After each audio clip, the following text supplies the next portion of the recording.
the verse that I think is the most powerful one in the Bible about this is, and each one should bear his own load. And so that makes me go, okay, what is my load? What's in my yard? What's in my employer's? If I'm getting, let's say you're paid $100, I'm just making this up, but let's say you're paid $100 to do this little project. Mm-hmm. And then they say, oh, and we'd like you to do this. Well, mm-hmm. Okay, that then means that I've been doing this for $100. Mm-hmm. And now you want me to do more. Okay, now we need to have a conversation around compensation. And it's going to feel uncomfortable only because we haven't seen it modeled well, but it's a skill. And so we do the thing that causes us the distress. We go through the drive-through, and when we don't get our fries, we ask for our fries. We choose to step into potentially disagreeable things that are small and build up the skill to go do that.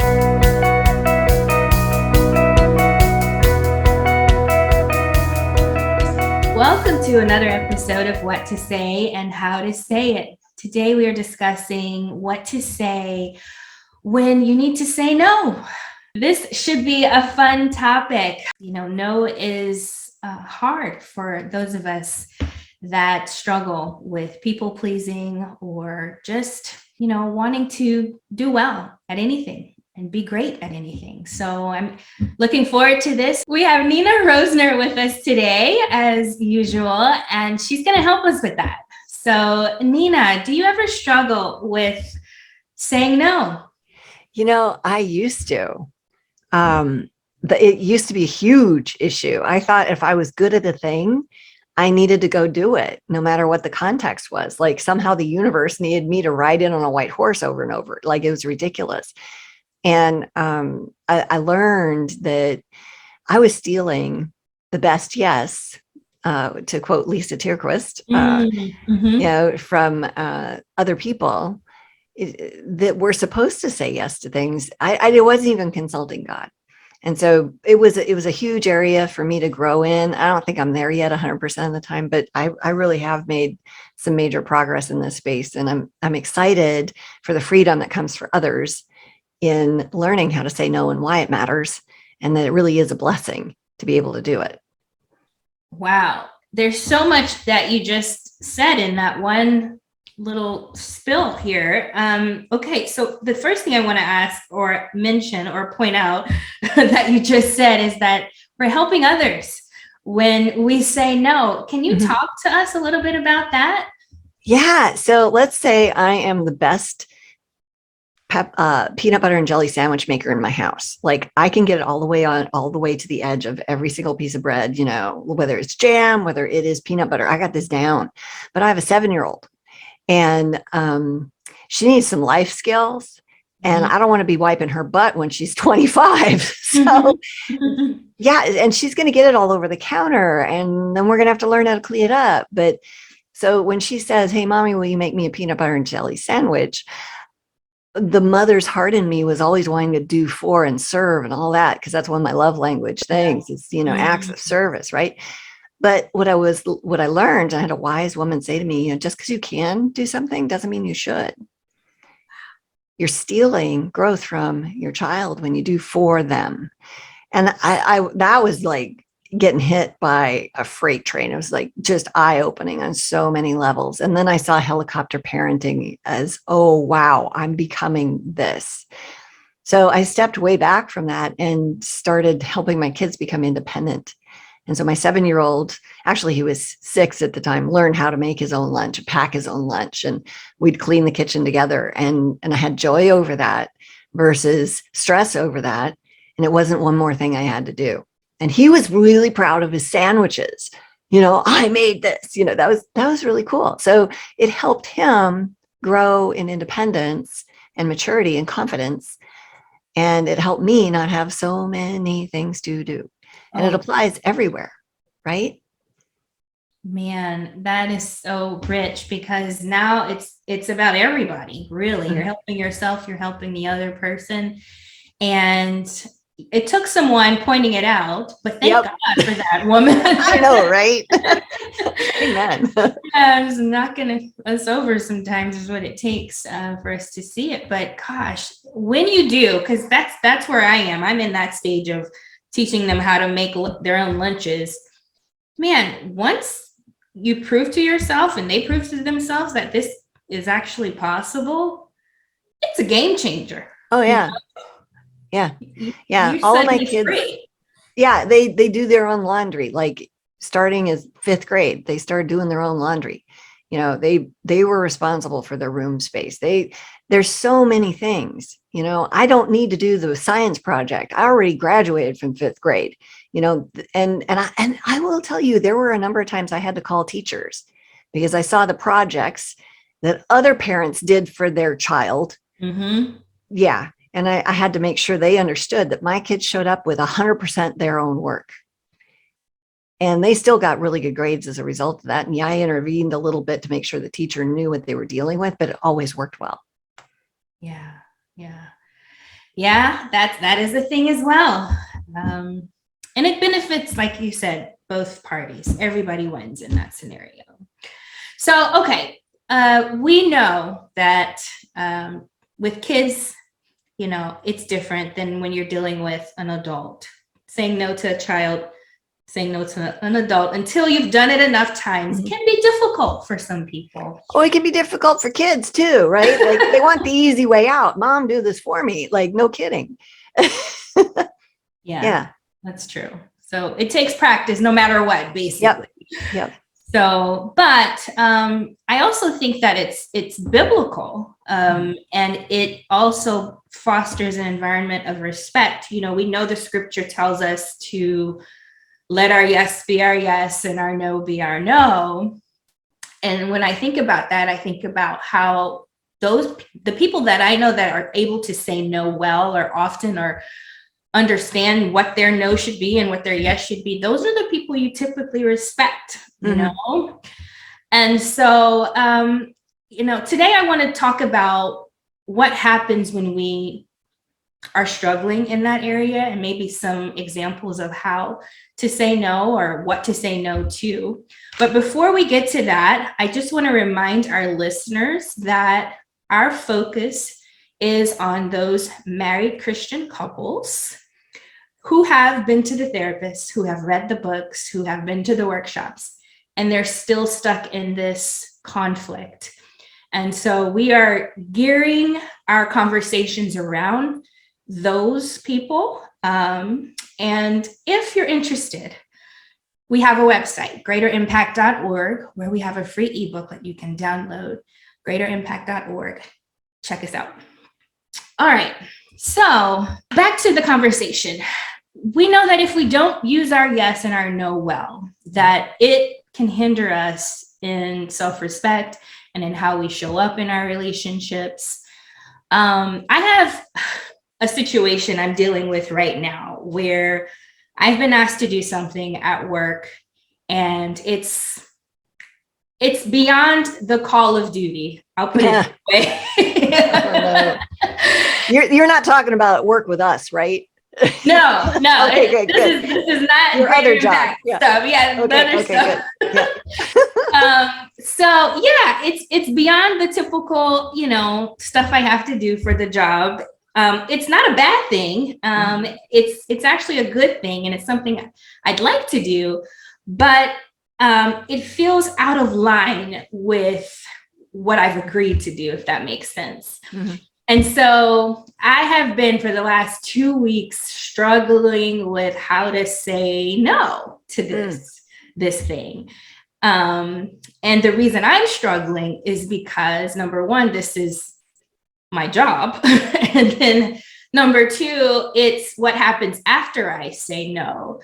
So, I know that a lot of people, there's got to be other people like me that think like this, where you have to weigh the pluses and minuses around, okay, what happens when I say no? So do you have any advice, insight, what to say in a situation for those of us like this, where it's like, I've been asked to do something. It's not a bad thing, but it's out of line with how I want to show up. Mm-hmm. Yeah. Yeah. And it makes sense that you'd struggle with this. And for the record, most women that, and you look at the Big Five personality index, and I first heard this talked about by Dr. Jordan Peterson. And he was just ruthlessly blunt. He said, if you're high in agreeableness and you're high in conscientiousness, you are a recipe to be a doormat, something that brutal. We're going to take advantage of you. And I have found that to be a thing. I had to learn assertiveness skills in the workplace, because when you're highly agreeable, that means you say yes a lot, that you work out win-win. Mm-hmm. And when you're highly conscientious, it means that you're paying attention to details. You're doing your best all the time. You're trying to make a good impression. You're serving like crazy. So when somebody, and those two characteristics are the things that get you taken advantage of, because workplace environment is, I'm going to go the path of least resistance. Mm-hmm. I'm going to ask the person who already says yes to me, mm-hmm. and I can count on. And so workplaces tend to take advantage of, and I don't even think we mean to do this half the time, right? It's just the way it is. But when we're that person, we have to recognize, oh, my personality type, and women in general are more agreeable, like 12% higher on the scale compared to men. And that should make sense to people, because men have typically more assertiveness in the workplace than women do, and in relationships. Mm-hmm. But bottom line with that is that we're naturally set up for this scenario. Okay, so it's not because there's something wrong with me. Okay. It's because I have a personality that's really common, and then I'm female on top of that. Right. So what do I do with this? Well, a lot of people will go the route of, well, if I just work hard enough and just do a good enough job, people will see. No, they won't. They won't. They're going to keep taking advantage of you, and they will keep adding to your workload and keep doing, because there's nothing else telling them any different. Yeah. And the verse that I think is the most powerful one in the Bible about this is, and each one should bear his own load. And so that makes me go, okay, what is my load? What's in my yard? What's in my employer's? If I'm getting, let's say you're paid $100, I'm just making this up, but let's say you're paid $100 to do this little project. Mm-hmm. And then they say, oh, and we'd like you to do this. Well, mm-hmm. Okay, that then means that I've been doing this for $100. Mm-hmm. And now you want me to do more. Okay, now we need to have a conversation around compensation. Yeah. So, yeah. And it's going to feel uncomfortable only because we haven't seen it modeled well, but it's a skill. And so we do the thing that causes us the distress. We go through the drive-through, and when we don't get our fries, we ask for our fries. We choose to step into potentially disagreeable things that are small and build up the skill to go do that. When you're in a situation at work, though, you don't usually have time. So you just do the thing. Right. And you want to paint it in a way that is, giving the employer the option. So, and I'm saying this because I've been in this situation where the CEO of the corporation came to me and he's like, okay, so I want you to do this thing. And I'm going, that's a huge project. I'm already working 50 hours a week. I'm on salary. Like, it's a CEO. So he gives me this thing. Mm-hmm. And I was like, all right, well, let me think about that. And so I went back to my office and I wrote down everything that I was doing. And I went back to him and I said, so this is a list of everything that I'm currently doing, that I'm doing very well at, as you have told me. This project is about 20% of my time that you're wanting me to do. And so I'm not averse to doing it, but something needs to shift. Either some of these responsibilities need to be moved off. Like I could use an employee. Because I don't think I need to be doing some of these things. Mm-hmm. So if you want to give me an employee, I can say yes to your project and do all of this well and make sure these other things don't fall off. Or we need to find somebody else to do your project, or we need to come up with a different creative solution here. But I can't do all of this. Wow. Yeah. Wow. That is brilliant, because you're saying no, but you're giving them the option to choose. And mm-hmm. You're right. That is a skill that we are not taught. It's not modeled. Right. And I heard only at the very end did I hear you say, I can't. Right. Everything before that was, here's the situation, here are the facts. I'm not opposed. You were agreeable in some Exactly.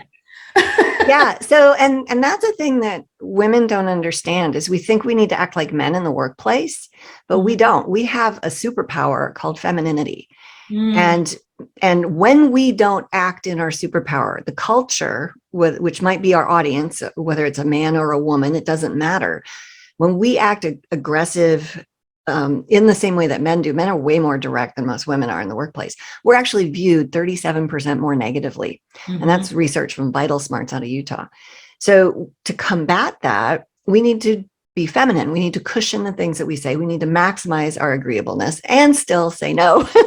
If I was in your situation, and I'm not, but if I was, and it was a matter of, I do have time to do this, because if I understand you properly, this is, something that you do if they gave you more money for. Absolutely. Yeah. So in that situation, I'd still present, here's all the things I'm doing. And I'm looking at what you're asking me to do. In my head, that looks like about this X, whatever it is, much more time. So I'm thinking this is going to be what I'm going to be looking for salary wise, for us to be able to move forward on both of these in the same way. Or, if you want to take some of these other responsibilities out of here and give them to somebody else, that would make sense too. But I can't do both of these things for what you're paying me to do. Yeah. Wow. And that is a no. It is. Ladies and gentlemen, that is the way, that is the what to say. Well, it's a no, but it's an open door. Yeah. Right. Because no is a like, there are things that you're going to say no to. Like if the coworker hits on you, that's your a boss direct hits no. on you. Yeah. Yeah. Let me help you understand that that's never going to happen again. Yeah. A And little if it more does, clear, a little less cushion. Oh yeah. Situations. Yeah. And what woman hasn't been in that situation, right? But I have been sexually harassed, but I've handled it right first time out of the gate. And it has not repeated itself. Well, that's not true. One time it did. And it was a plant manager. And this is back in the dark ages, the guy swatted me on the behind. I know, right? Like who does that? And and he did it in front of other people, and he called me Toots. He said, "Good job, Toots," and he swatted me on the butt. And I turned and I looked at him, and I said, "We've had a discussion about this. I see you didn't understand what I meant. I'm going to be talking to your boss." And I turned and I left the room. And that was the second conversation. And then I went into the CEO's office and I said, "Look, you need to have a conversation with Bill.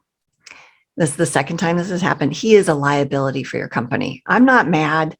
I do not feel offended because he's that ignorant. But you would be, I don't know that I'm not the only woman he's treating that way. And he is a liability for you if you don't take action. What do you want to do with this?" And he's like, "Oh, okay. Yeah. Wow. Okay." And I was the head of HR for the corporation. So I was able to coach him through what the next steps were and the conversation, and the documentation and all that kind of thing. But, I didn't get mad. I was just like, "Oh, here's a problem. We need to solve this." Wow.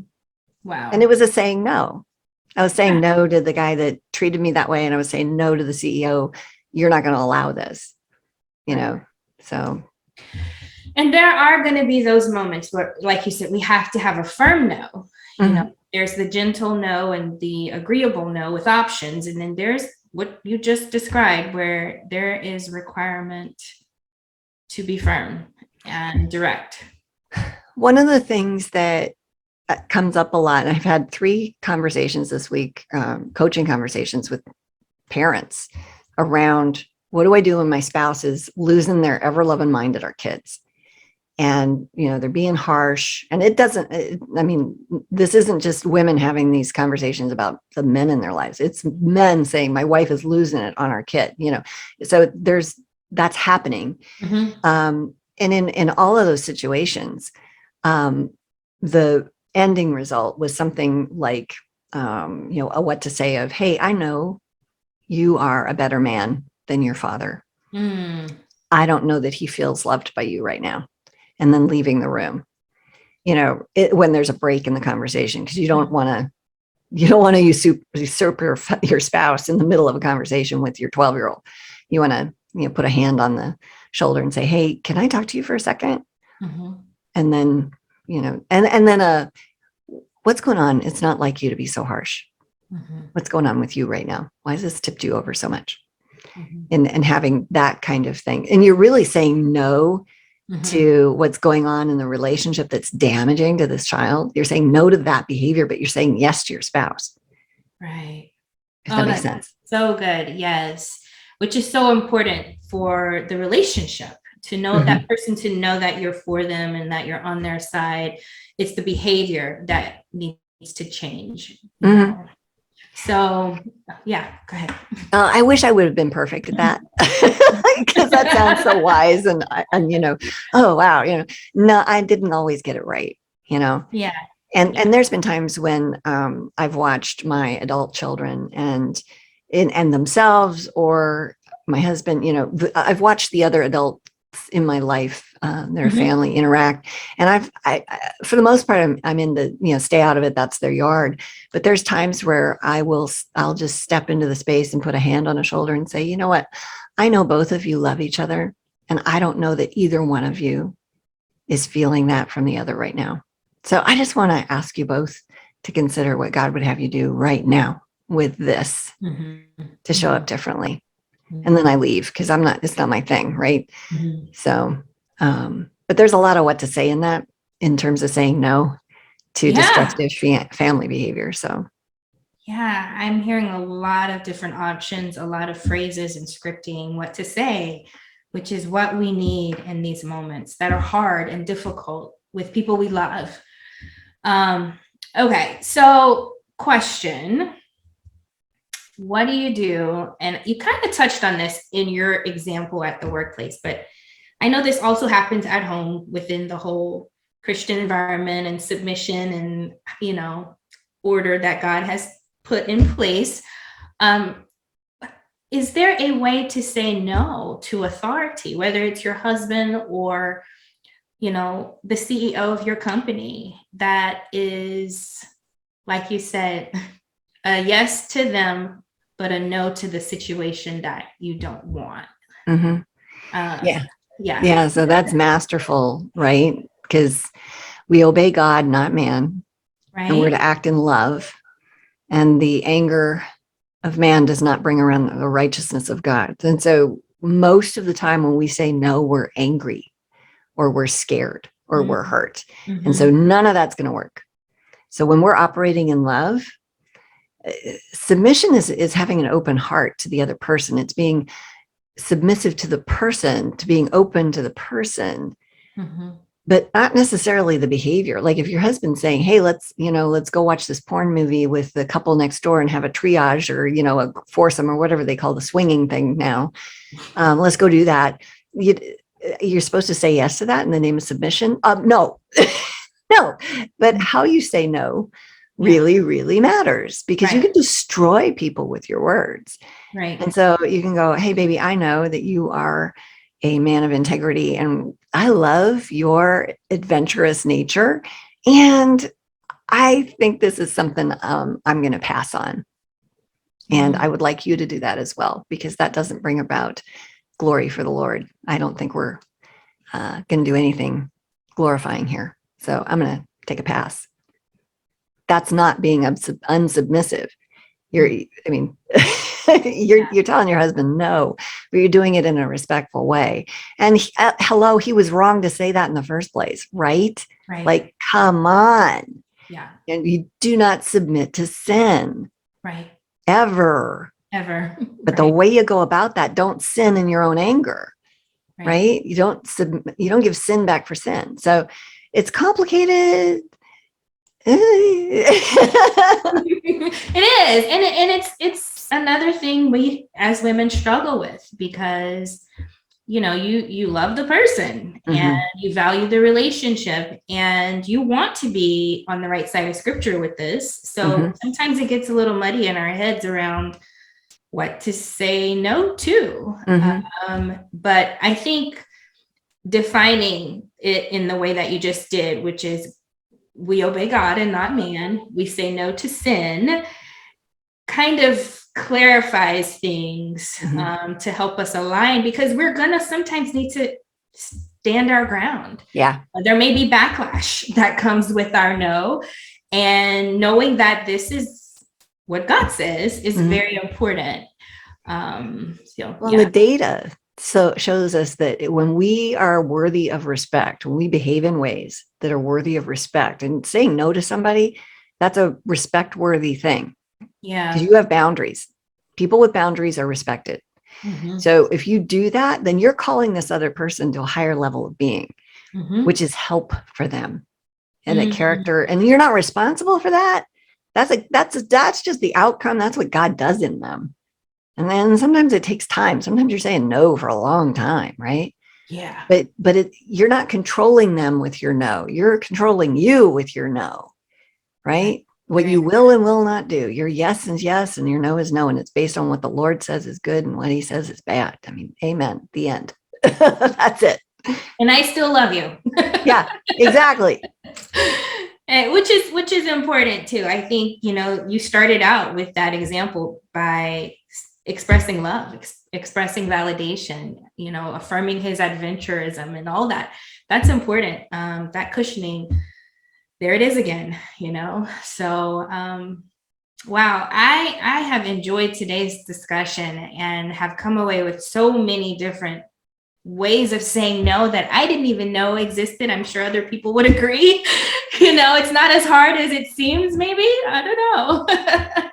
So thank you for taking time with us and helping us out with this topic. If you've enjoyed today's discussion, check out our episodes on our YouTube channel. We have more of these fun discussions. And we hope to see you back on the next episode.